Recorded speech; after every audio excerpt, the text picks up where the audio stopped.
Сәлем достар, бізде таң атты. Мен әдеттегідей таңғы асымны жасап жатырмын. Бізде бүгін тарыдан каша және де панкейки. Панкейкиді мен өзім былай қатқан рецептісі жоқ, өзім жасай беремін. Как обычно, мына жерде Димаш деген балам ойнап отыр. Бірінші суларын ішіп алды. Енді таңғы асты ішеміз. Таңғы асымыз дайын. Осылай болып шықты. Кейбір панкейкілер күйіп кетті. Бұлай барлығын жеп алдық. Өте дәмді болды. Тамақ жатқан кісілерге ас болсын. Енді мен обед жасауға кірістім. Бүгін бізде обедке пюре мен тауықтың котлеті болады. Мен қазір мына тауықтағы артық сүйек, керек емес нәрселерді кесіп тастаймын. Одан кейін бөліктерге бөліп, менің мамам берген ескі бір мясорубка бар етін, сонымен бәрін өткізіп фарш жасаймын. Менде негізі жаңа электрический мясорубка бар, бірақ ол ауылда енем үйінде. Құдай қаласа осы жаңа үйімізге сол дүниемді көшіріп әкелетін боламыз. Ауылда 6 жыл тұрды, байқұс дүние, жартысын сатып жібердім. Қалғандарын енді алып келемін. Міне мясорубка, бұл мясорубканы мен анам берген, сондықтан көп заттарды сақтап жүрем. Осылай қазір барлық кескен тауықтың филесін мясорубкамен өткізіп шығамын. Сосын оған тұз, перец, бір жұмыртқа, кішкене ұн қосамын, сүт қосып жіберемін. Сөйтіп бәрін араластырып, неге қуырмаймын. Енді балалар болғаннан кейін барынша пайдалы болсын деп, мына духовкаға, пештің, яғни газдың астына пісіретін боламын.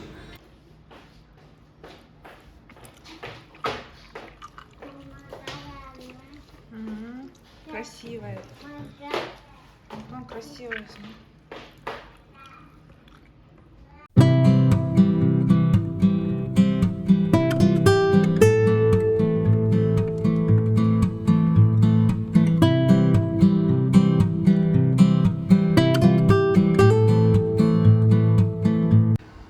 Енді мен духовканы қосамын. Ішіндегі заттарды шығарып, кнопканы басқан кезде бізде бұл жерде режимі, яғни асты-үстімен деген режимге қоямын. Қосылды. Енді қазір мен мынау несін қоямын, градусын мен где-то 180-200 градусқа қарай жақындатып қоямын.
Енді мен панировочный сухариға алынатқан этот котлеттерді ысып тұрған пешке саламын.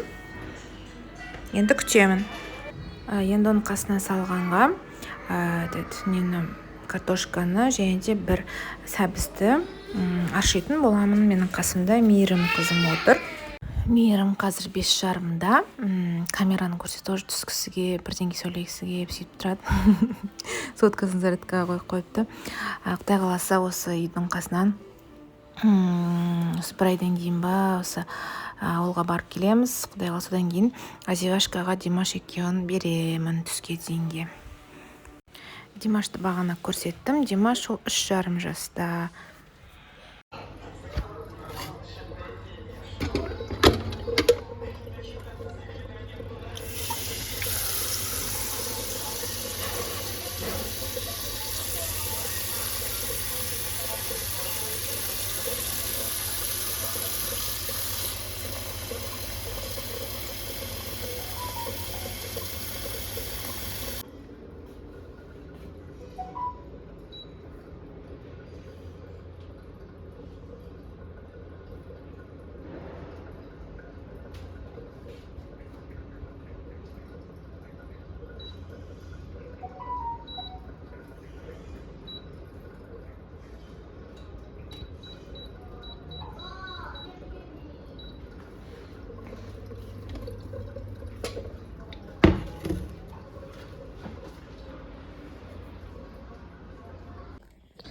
Қараңыздар, енді мен қанша килограммын? 35 почти. Бір 5 килограммды арықтауым керек. Қазір мына жерде киімдер жиналып қалды. Қазір соны жинаймыз. Я, Димаш? Папаның телефоны өзінде ғой. Қазір бізде күн шығып тұр. Кеше жаңбыр жауған. Терезенің сырт жағындағы кренді оны білмеймін, жуамаймын мен. Мына жерде защитный несі тұр терезенің. Астанада күн деген керемет, бірақ жел болып тұр. Енді оңтүстіктегідей қатты ыстық болып тұрған жоқ. Я, балалар, мына жерде Темірхан деген жігіт отыр. Қазір осы киімдерді бірге жинаймыз. Я, Димаш? Pas de soleil, pas de soleil, pas de soleil, pas de soleil, pas de soleil, pas de soleil.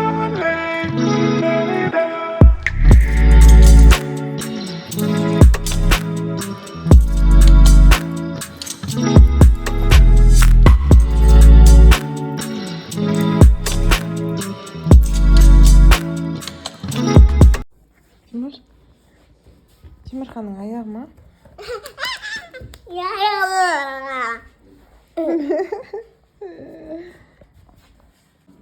Папа, мама.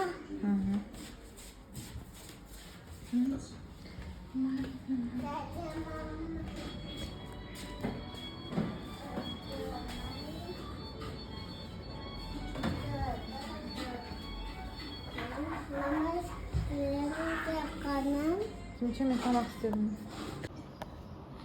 Соны ішіп қойдың ба?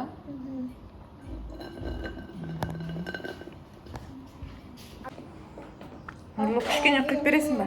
Демчека нұрлы құйып береміз.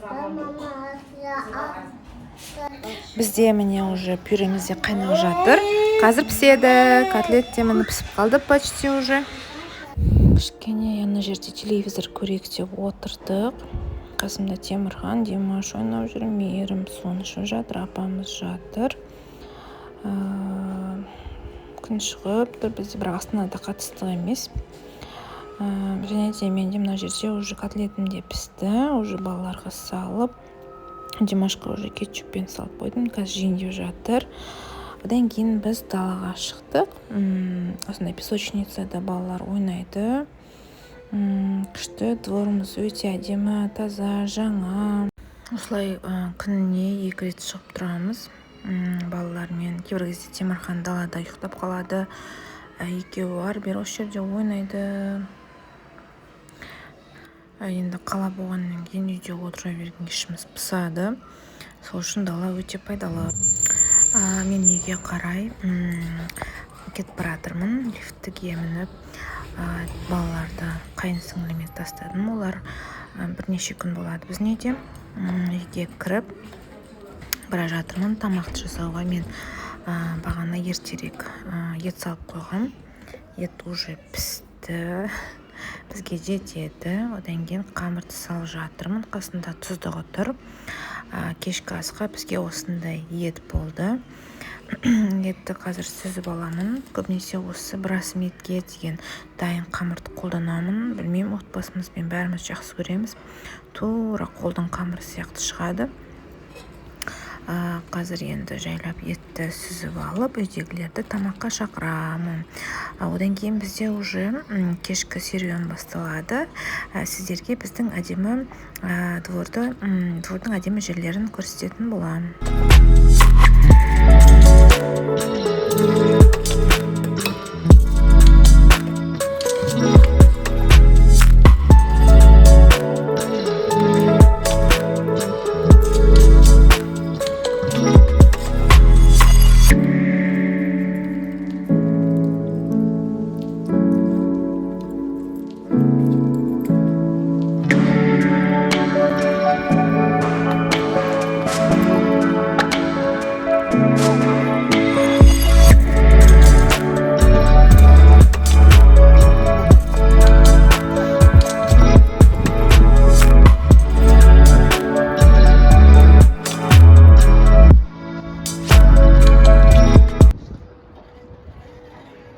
Күн жоқ, бұлтты тұр, бірақ ыстықтау күн. Где-то 30 градустай деймін Астанада. Далаға шықтық серуенге, кешкі серуен. Тамақ іштік. Сонымен осындай керемет жерде жүрміз. Мынандай бір какие-то гүлма, шөппа, бірдеңкелер өсіп тұр.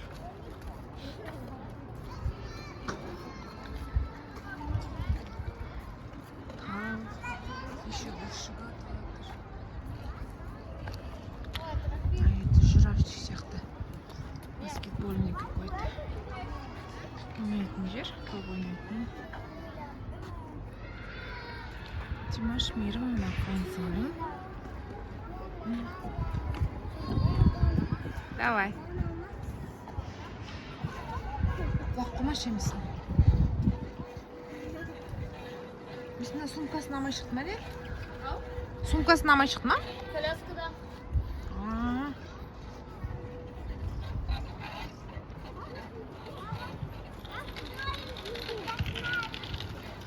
Сәулемелер жан жақта.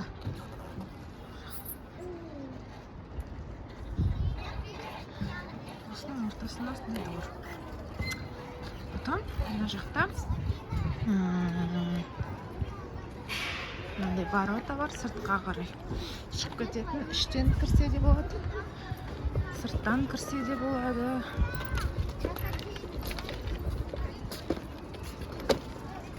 Мына жерде еще мынада үйлердің астының бәрі нелер, магазин, супермаркет, там шаш алатын салондар, неше түрлі киім сататын бутиктар. Мынасының қапты байқұс. Мықты кран деген үй соғып жатыр біз серуенде жүргенде.